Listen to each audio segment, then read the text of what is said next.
The Zionists have, in particular, also targeted places of worship. Now, they've systematically been doing this with the mosques and churches.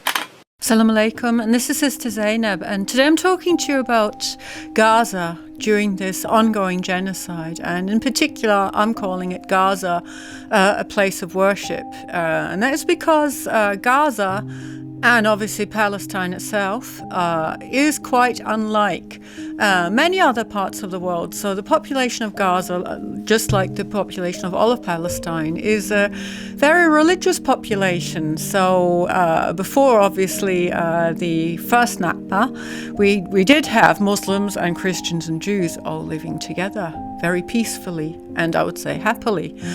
Now, in Gaza, we know that the Zionists have, in particular, also targeted places of worship. Now, they've systematically been doing this with the mosques and churches. So we know that there no longer are. There were over 1,200 mosques. Think about more than 800 of those are destroyed, 150 are severely damaged. So basically 80% of the mosques are possibly not really usable, severely destroyed.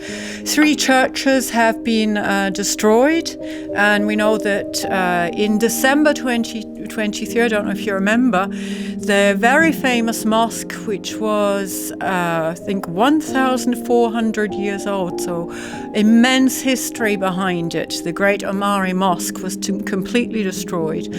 And then also a very famous and very ancient church, 1,400 years old. Oh no, I think it's the other way around. I think it's the church was 1,500 years old, the mosque 1,400 years old. So the church is the Greek Orthodox Church St. Porphyrius.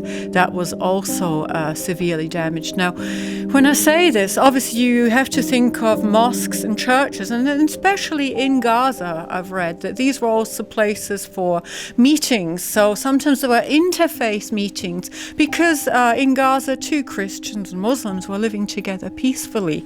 And so different meetings would have been held. And obviously these are also places where communities gather, where classes are held, where joyful things are celebrated. So this is the Zionists obviously target not just the buildings, but they also target just this part of the culture. There were museums attached to some of the mosque, for example. So historical artifacts, for example, have been destroyed that were, I think, thousands of years old. I think that was the Church of St. Porphyrius.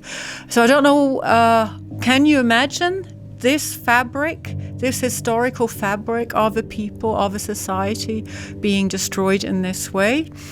So please read up a little bit about this, the mosques and the churches in Gaza, and also really advise you to keep praying for Gaza and to keep donating. And thank you, Sister Zainab, with you today.